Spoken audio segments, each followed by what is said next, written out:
Καλησπέρα φίλες και φίλοι, μαζί σας μία ακόμα εκπομπή Betting Stats, μία εκπομπή που βγαίνει με την υποστήριξη της δημοσιογραφικής ομάδας του bettingstats.com και τις αποδόσεις της playbet.gr. Δεύτερη εβδομάδα αυτή εκπομπών, πέρασε ένα Σαββατοκύριακο με πάρα πολλά παιχνίδια, μια πιο χαλαρή εβδομάδα που τρέχει με πολλούς αγώνες κυπέλων που θα δούμε. Στέλιο, καλησπέρα. Γεια σου Ηλία, καλησπέρα φίλες και φίλοι. Θα έλεγα μια γλυκόπικρη γεύση μας άφησε το Σαββατοκύριακο που μας πέρασε, καθώς κάποιες μέρες ήταν αρκετά καλά στοιχηματικά, πέρασαν κάποια σημεία, σε αντίθεση με κάποιες άλλες που νομίζω γενικά για τον κόσμο, ό,τι και αν επέλεξε, δεν ήταν ευνοϊκές. Για σήμερα έχουμε πάλι κάποια παιχνίδια, όπως και την προηγούμενη Τρίτη, έτσι και σήμερα έχουμε πολλά παιχνίδια κυπέλου και γενικά αυτό το τριήμερο που μας έρχεται.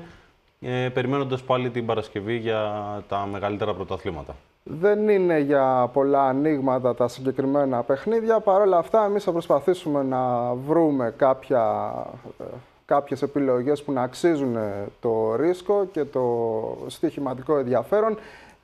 Πολλά παιχνίδια κυπέλου για την φάση των 32 του κυπέλου Γαλλίας, παιχνίδια νοκάουτ. Αρκετά παιχνίδια εξαναβολής από τις μικρότερες κατηγορίες της Αγγλίας.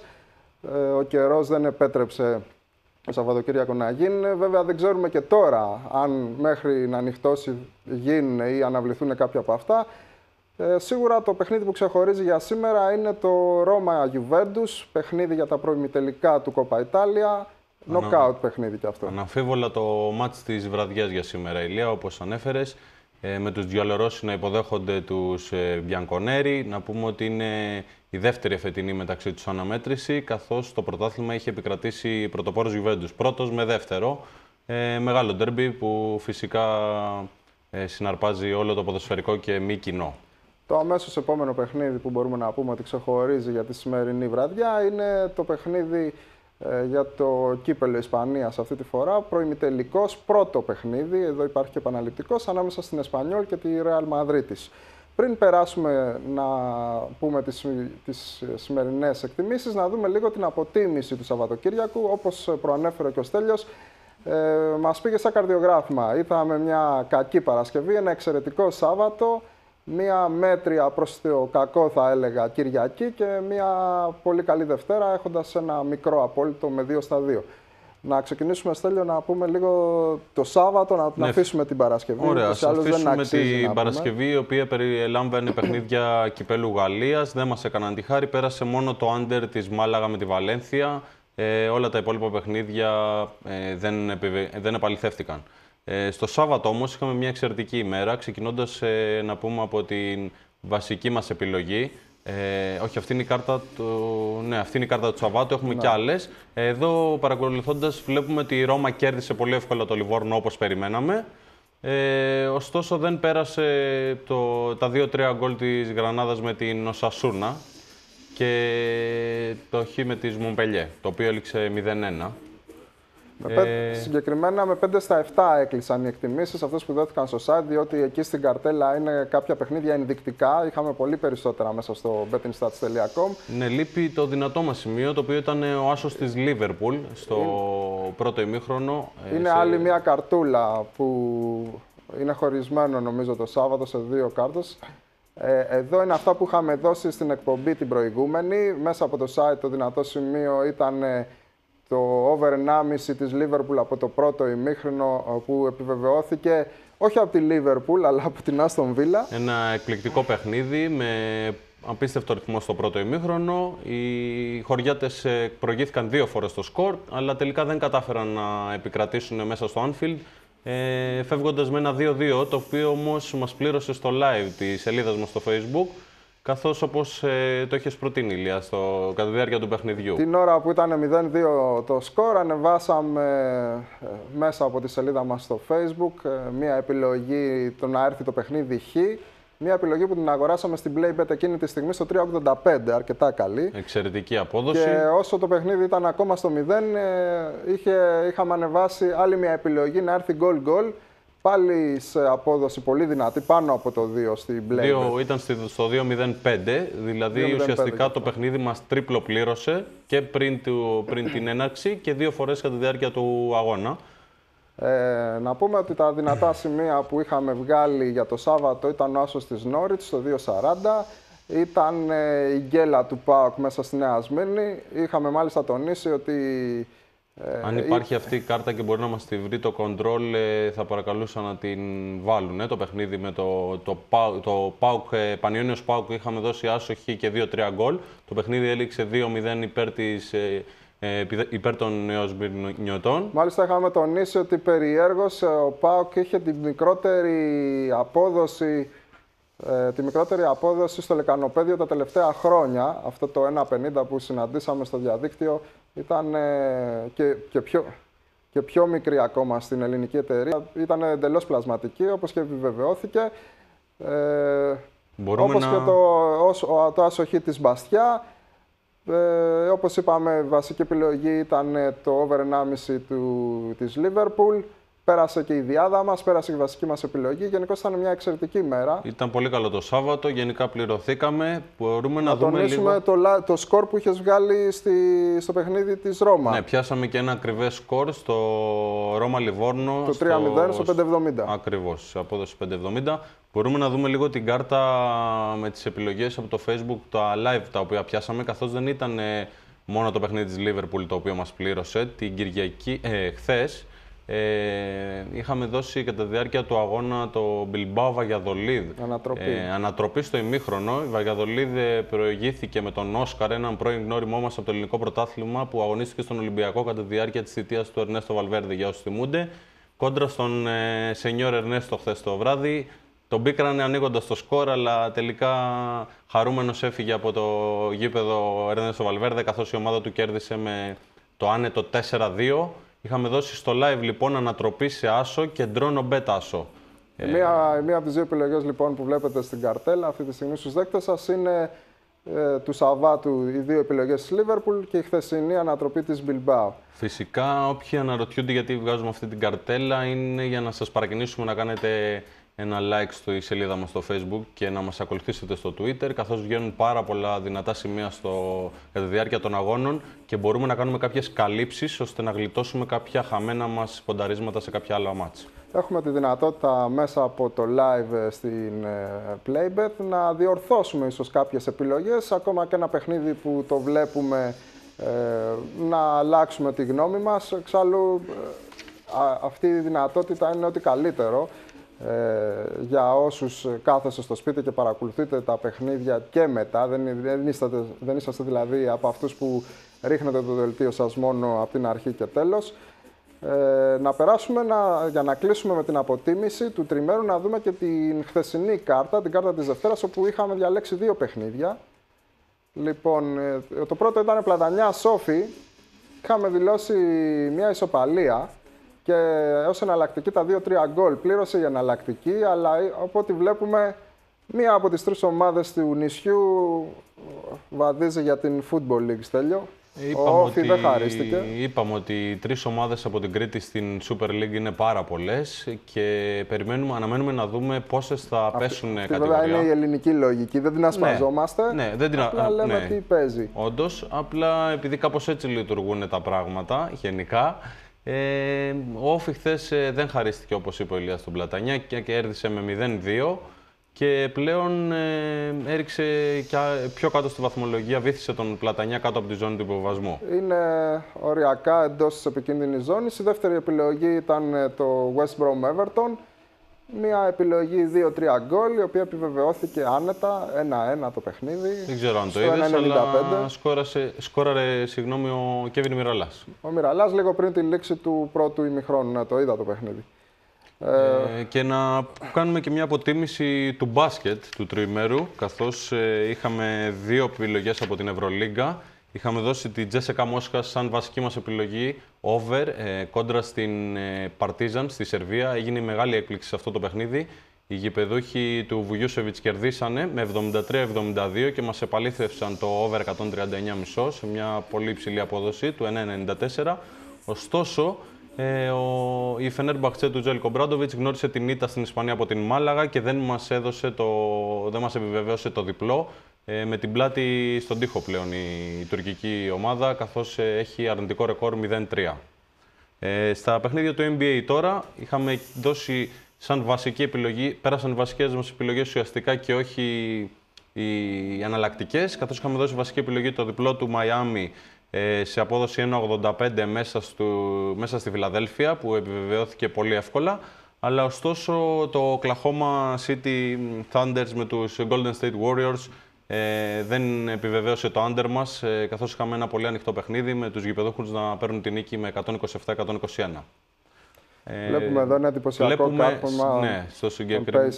Βλέπουμε το 360 που έκανε ο Paul George στον Indiana Pacers, με ένα εξαιρετικό κάρφωμα, το οποίο θύμισε λίγο τον Vince Carter.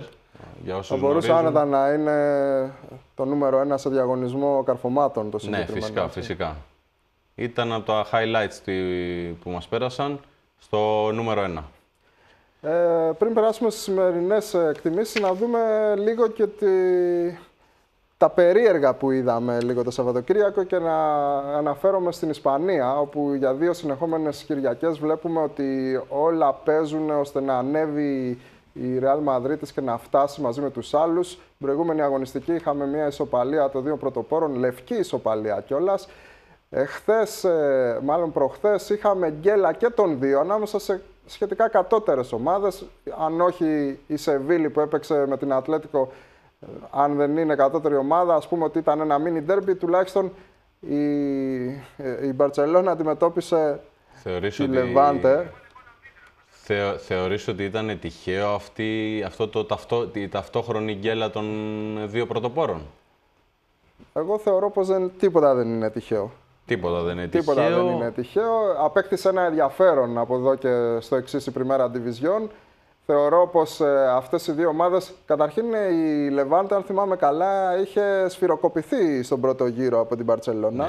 Η επιλογή μας πήγε στα σκουπίδια, το να μην σκοράρει η Λεβάντε, καθώς μας γκρέμισε τα όνειρα. Ένας δικός μας έστειλε στον κουβά στη συγκεκριμένη επιλογή. Τον γκολ σημείωσε για τη Λεβάντε ο Βίντρα. Θα το δούμε στο τέλος της εκπομπής. Ήταν πραγματικά ένα πολύ ωραίο γκολ.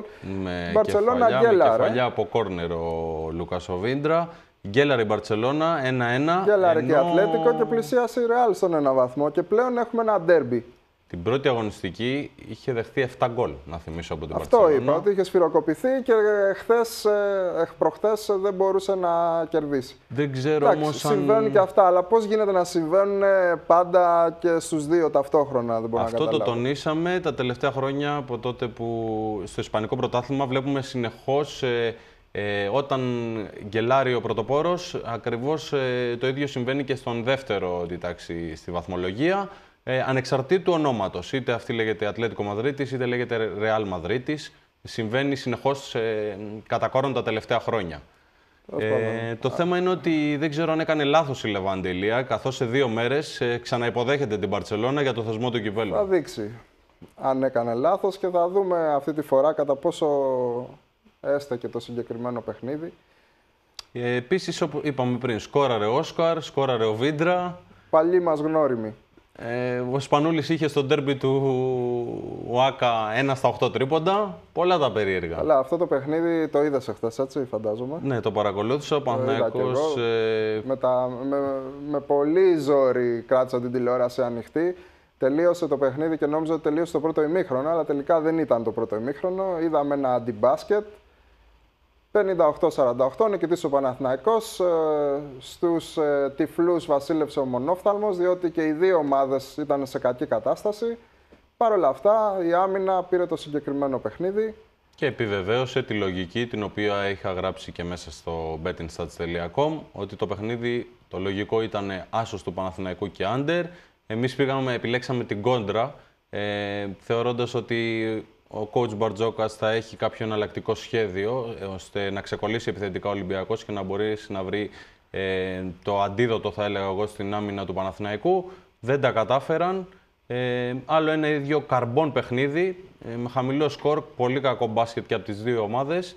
Και τελικό νικητή τον Παναθηναϊκό, ο οποίος βέβαια πλέον είναι κυρίαρχος να έχει το πλεονέκτημα έδρας στα play-offs. Έχει εξασφαλίσει την πρωτιά της κανονικής περίοδου. Είναι απίθανο να υποστεί 3 ήττες. Ωστόσο, χθες δεν πέρασε ο Ολυμπιακός, πέρασαν όμως τα 2 μας παιχνίδια που είχαμε δώσει από το NBA. Άνετα. Πολύ εύκολα. Το διπλό των Nets μέσα στη Νέα Υόρκη και το over των Miami Heat μέσα στην Ατλάντα με πρωταγωνιστή για τους γηπεδούχους τον Pero Antic. Γι' αυτό είπαμε ότι ήταν πάρα πολλά τα περίεργα. 17 πόντους και ρεκόρ καριέρα στο NBA από τον Σκοπιανό. Ποιος θα το περίμενε στο παιχνίδι κόντρα στον Λεμπρόν. Λοιπόν, αυτά για το τριήμερο, μάλλον το τετραήμερο, το ποδοσφαιρικό και μπασκετικό που πέρασε. Να ξεκινήσουμε, Στέλιο, σιγά σιγά φυσικά. Να περάσουμε στις σημερινές μας εκτιμήσεις και φυσικά από το μεγάλο ντέρμπι της Ιταλίας, όπως αναφέραμε, προημιτελικός, knockout match, Ρώμα-Juventus. Ένα παιχνίδι το οποίο, όπως ανέφερα προηγουμένως, είναι το δεύτερο μεταξύ τους σε φετινό. Στο πρώτο παιχνίδι οι Ρωμαίοι, παρότι είχαν στη σύνθεσή τους τον αρχηγό τους, τον Τότι, που ζει για αυτά τα παιχνίδια, δεν κατάφερε να σκοράρει κόντρα στην Βέκια Σινιόρα. Ιτήθηκε με το 3-0, παρότι στα πρώτα λεπτά του παιχνιδιού πίεσε και θα μπορούσε να είχε βρει δίχτυα. Νομίζω σήμερα ότι ο Ισπανός τεχνικός των γηπεδούχων, ο Γκαρσία, θα κατεβάσει την ομάδα πιο αμυντικά, θεωρώντας να πάρει την πρόκριση για το Κόπα Ιτάλια, ώστε να μην μείνει εκτός στόχων, καθώς κατά την προσωπική μου άποψη, δεν ξέρω για σένα Ηλία, νομίζω ότι η Juventus θα είναι και φέτος η πρωταθλήτρια Ιταλίας. Έχει βρει ρυθμό και έχει διαφορά από τους υπόλοιπους, είναι εμφανέστατο αυτό. Βρίσκεται πλέον ήδη 8 πόντους μπροστά από την Ρώμα και δεν δείχνει διάθεση να γκελάρει πουθενά μετά τον αποκλεισμό της από το Champions League και έχει ρίξει όλο το βάρος στη Σεριά. Έχουν ξανασυναντηθεί δύο ομάδες για το θεσμό του κυπέλου, να πούμε πέρσι, το 2012, συγγνώμη. Η πρόκριση είχε έρθει για την Juventus με σκορ 3-0, ωστόσο σήμερα δεν βλέπω ανάλογο σκορ. Θεωρώ ότι, όπως είπα προηγουμένως, ότι θα είναι κλειστό μάτς, καθώς είναι knockout και η πρόκριση μπορεί να έρθει είτε στα πέναλτι είτε στην παράταση. Κανένας από τους δύο δεν θέλει σίγουρα να χάσει. Γι' αυτό έχουμε επιλέξει την επιλογή του under 2,5, η οποία ήταν σε πάρα πολύ ψηλή απόδοση στο μέγα χορηγό μας, στην Playbet, σε απόδοση 2,03, από τις μεγαλύτερες της αγοράς. Μάλιστα. Κόντρα στη λογική. Κόντρα στη λογική. Σκοράρουν και οι δύο, μισό θετικά είναι πολύ δυνατοί. Θεωρώντας ότι, όπως είπα προηγουμένως, ότι οι Ρωμαίοι θα παίξουν περισσότερο αμυντικά σήμερα. Μετά το 3-0 του πρώτου αγώνα, νομίζω ότι πήραν το μάθημά τους.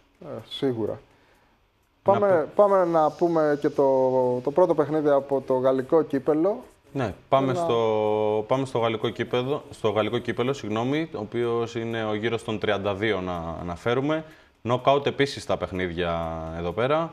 Έχουμε επιλέξει το Αζαξιό Καέν σαν μια πρώτη μας επιλογή. Διαφορά κατηγορίας για τις δύο ομάδες, αλλά και αντίθετη αγωνιστική κατάσταση. Απ' τη μια έχουμε την Ντεφορμέ Αζαξιό και απ' την άλλη σε εξαιρετική κατάσταση Καέν, η οποία έχει μόλις μία ήττα στα τελευταία 7 παιχνίδια της στο πρωτάθλημα. Θεωρώ να αναφέρουμε ότι οι ομάδες, παρότι βρίσκονται σε διαφορετική κατηγορία, έχουν συναντηθεί στο παρελθόν 9 φορές μεταξύ τους, καθώς έχουν βρεθεί στην Β κατηγορία αλλά και στην Α. Με την Καέν να έχει μια εκπληκτική παράδοση, έχει μόλις μία ήττα Ηλία σε 9 παιχνίδια. Ναι. Έχει μία ήττα, 5 ισοπαλίες και 3 νίκες. Νομίζω ότι δεν μπορούμε να παραβλέψουμε αυτό το στατιστικό στοιχείο σε καμία περίπτωση. Εντάξει, ναι, μεν υπάρχει διαφορά κατηγορίας, αλλά η διαφορά η ουσιαστική ανάμεσα στις δύο ομάδες είναι πολύ μικρή. Ακριβώς. Και γενικώς το πρωτάθλημα, αν δηλαδή κάποιος δει τις ομάδες της Α Γαλλίας από τη μέση και κάτω, με αυτές που είναι από τη μέση και πάνω στη League 2, θα δει ότι οι διαφορές είναι στις λεπτομέρειες. Συνεχίζοντας λοιπόν, να πω άλλο ένα στατιστικό στοιχείο. Η Αζαξιό μετρά έως τώρα 8 στα 11 γκολ, ενώ η Καέν εκτός έδρας 9 στα 10. Μάλιστα. Δηλαδή μιλάμε το χέρι πάει μόνο του δηλαδή. Μιλάμε για ένα 85% γκολ από τις δύο ομάδες. Έτσι λοιπόν θα ακολουθήσουμε τους αριθμούς στο συγκεκριμένο μάτς και θα επιλέξουμε το γκολ σε απόδοση 1,80, που θεωρώ ότι είναι μια εξαιρετική απόδοση ώστε να αγοράσει κάποιος παίκτης. Μάλιστα. Να συνεχίσω εγώ τώρα με άλλο ένα παιχνίδι από το κύπελλο Γαλλίας και εδώ υπάρχει διαφορά κατηγορίας.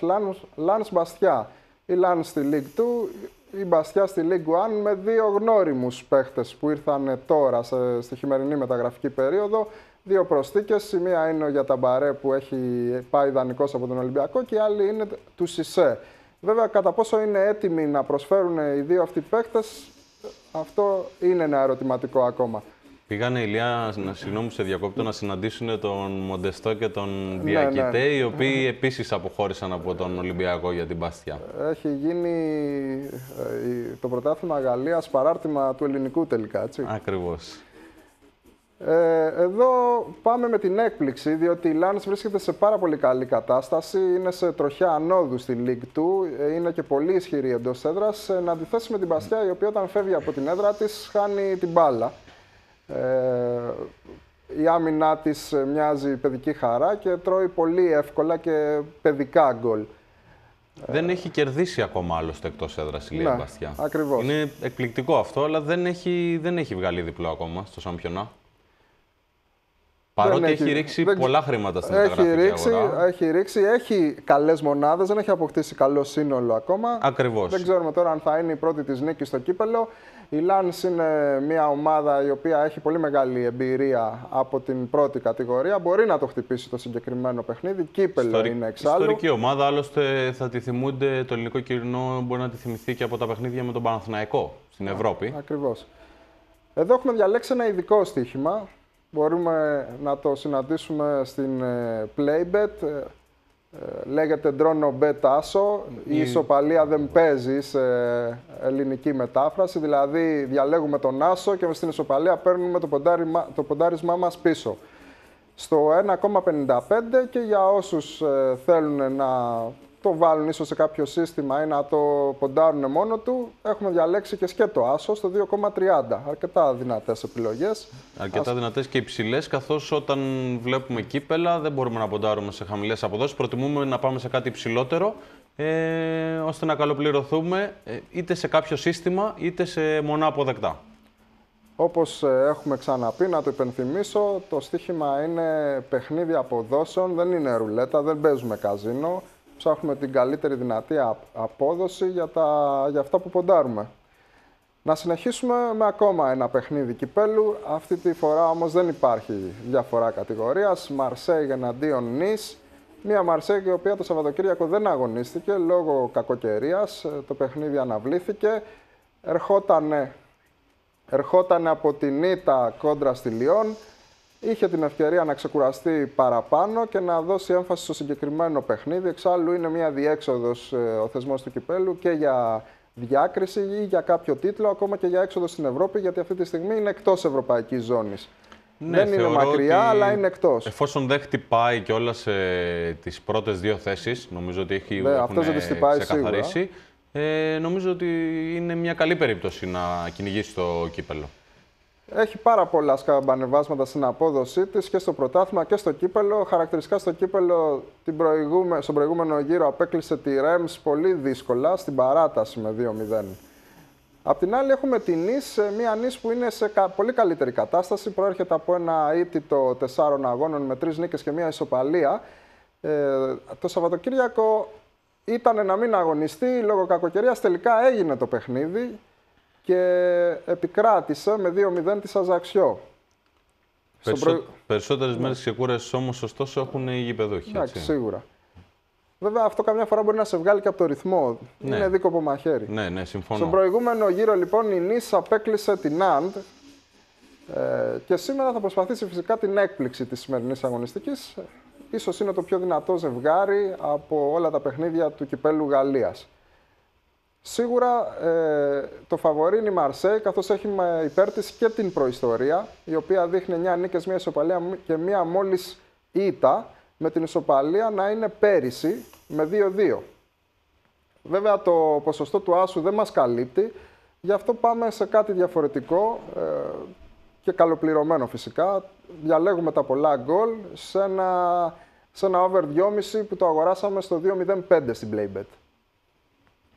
Λοιπόν, αυτές οι 4 επιλογές είναι για σήμερα στις εκτιμήσεις μας, στις γενικές εκτιμήσεις. Βλέπουμε την καρτέλα στους δέκτες μας, κάνουμε μία ανακεφαλαίωση. Ναι, φυσικά, μπορούμε να τη μεγαλώσουμε κιόλας, την καρτέλα. Έχουμε το Ρώμα Juventus, under 2,5 σε απόδοση 2,03, Αζαξιό Καέν, goal σε απόδοση 1,80, Λαντς Μπαστιά, άσο, ντρόνο μπετ 1,55 και άσο ξερό, όπως λέγεται στην καθομιλουμένη του στοιχήματος. Ακριβώς, 2,30. Μαρσέη Νις, over 2,5, επίσης 2,05. Και το τελευταίο παιχνίδι, το Εσπανιόλ Ρεάλ Μαδρίτης, επίσης για το κύπελο. Αυτό είναι πικ της εκπομπής. Δεν θα το βρείτε μέσα στο site, το δίνουμε μόνο εδώ. 2-3 γκολ σε απόδοση 2-10. Περιμένουμε ένα πιο κλειστό παιχνίδι σε σχέση με αυτά του πρωταθλήματος. Εξάλλου, να θυμίσουμε ότι η Εσπανιόλ ήταν η ομάδα που δυσκόλεψε περισσότερο από όλες στην Ρεάλ Μαδρίτης. Κέρδισε δύσκολα η Ρεάλ μέσα στην Εσπανιόλ με 0-1. Περιμένουμε να είναι έτσι ένα κλειστό παιχνίδι και σήμερα. Εξάλλου θα υπάρχει και κάποιο rotation από τους προπονητές. Γι' αυτό και η συγκεκριμένη επιλογή, η οποία πληρώνει πάρα πολύ καλά. Να πούμε λίγο, Ηλία, συγγνώμη που σε διακόπτω, ότι μπορούν να μας στείλουν τα μηνύματά τους οι τηλεθεατές μας στο BS Κενό στο 19400, γράφοντας το όνομά τους και τις προβλέψεις τους ή οποιαδήποτε αναφορά, ανάλυση, οτιδήποτε θελήσουν. Πριν περάσουμε στο break, να θυμίσουμε ότι είναι η εκπομπή Betting Stats, η οποία βγαίνει με την υποστήριξη της δημοσιογραφικής ομάδας του bettingstats.com και τις αποδόσεις της playbet.gr, μια εταιρεία η οποία λειτουργεί νόμιμα στην Ελλάδα, έχοντας πάρα πολλές επιλογές για όλα τα παιχνίδια, όλα μονά αποδεκτά και πολύ ανταγωνιστικές αποδόσεις. Πάμε για break.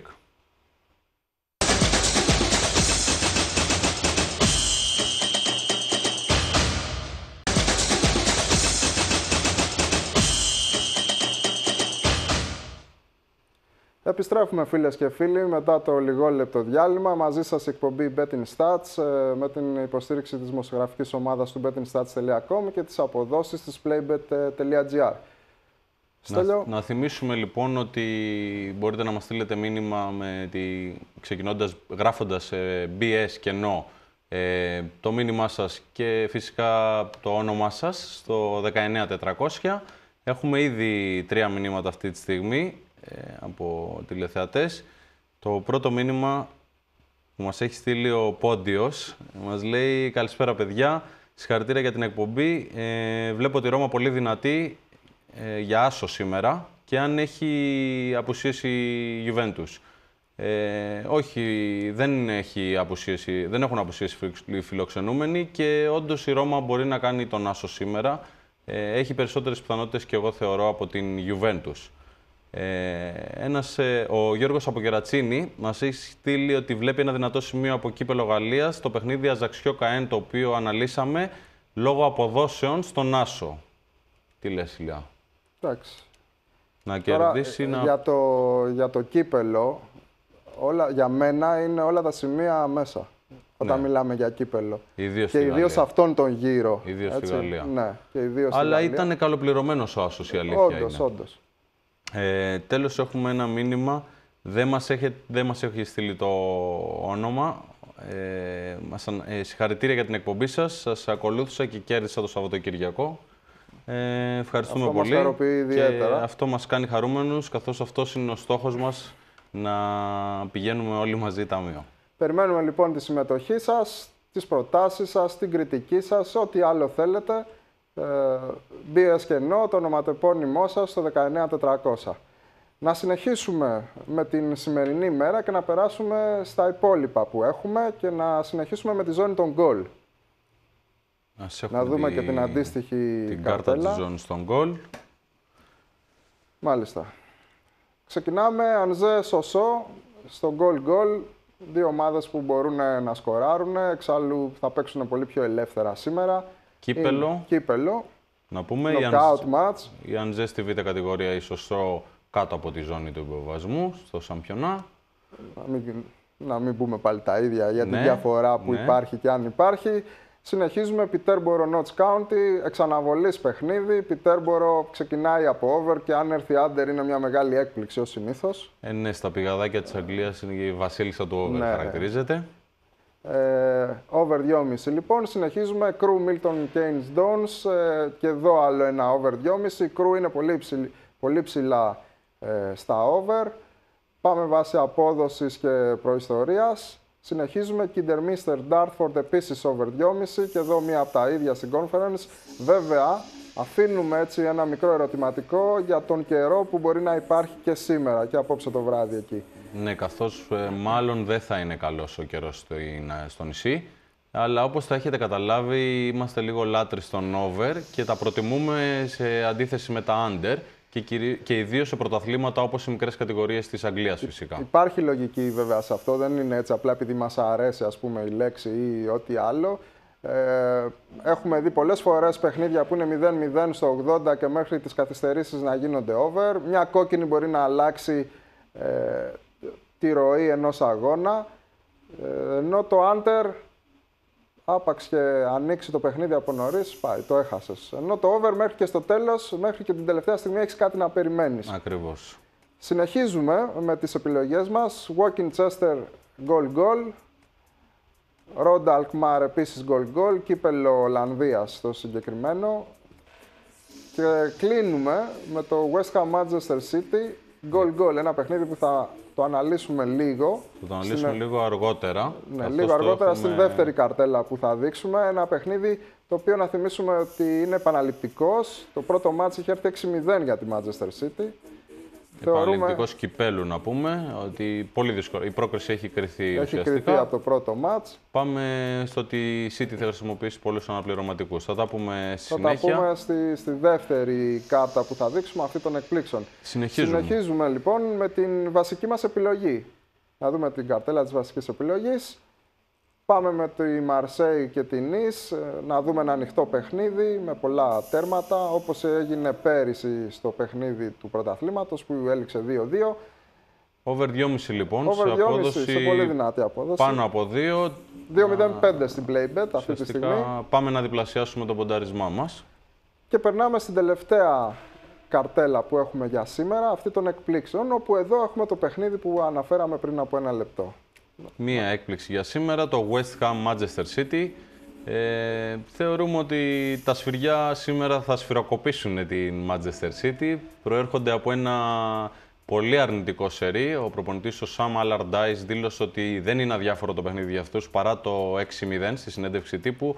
Είπε ότι η ομάδα του θέλει να ανακτήσει την ψυχολογία της, ότι θα δώσει περισσότερο χρόνο συμμετοχή στον Κάρολ, τον βασικό επιθετικό τους, και το μεγάλο τσόπλο που επανήλθε πρόσφατα, και πιστεύει σε αυτόν ότι θα σκοράρει απόψε. Η City, όπως είπα, θα χρησιμοποιήσει πολλούς αναπληρωματικούς, καθώς την Κυριακή έχει πολύ δύσκολο αγώνα κόντρα στην Tottenham. Βέβαια, να πούμε πάνω σε αυτό ότι οι αναπληρωματικοί της City μπορούν να είναι βασικοί ίσως σε οποιαδήποτε άλλη ομάδα του κόσμου. Καθώς μιλάμε για τον Γιόβετιτς, ο οποίος επιστρέφει από τον Αγουέρο, ο οποίος θα πάρει χρόνο συμμετοχής λόγω ότι ήταν τραυματίας για να επανέλθει σε ρυθμό. Αν και δεν έδειξε να του λείπει ο ρυθμός, διότι έβαλε ένα απίστευτο γκολ τώρα με την Cardiff. Μπήκε μέσα και 3 προσποιήσεις στον ίδιο αμυντικό.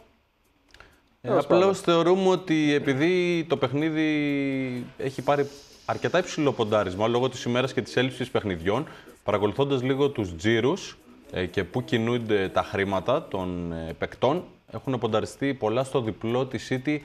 Δεν μπορώ να καταλάβω εγώ προσωπικά, Ηλία, το λόγο, καθώς όταν ένα παιχνίδι είναι αδιάφορο με 6-0 επαναληπτικός, δεν υπάρχει κανένας λόγος να πας να ρίξεις τα λεφτά σου σε μια τέτοια απόδοση. Είναι πρώτο αυτή τη στιγμή στο ποντάρισμα διαδικτυακά, ενδεικτικά. Έχοντας πάρει πάνω από €500.000, όπως βλέπουμε, με πάνω από 91% στο διπλό.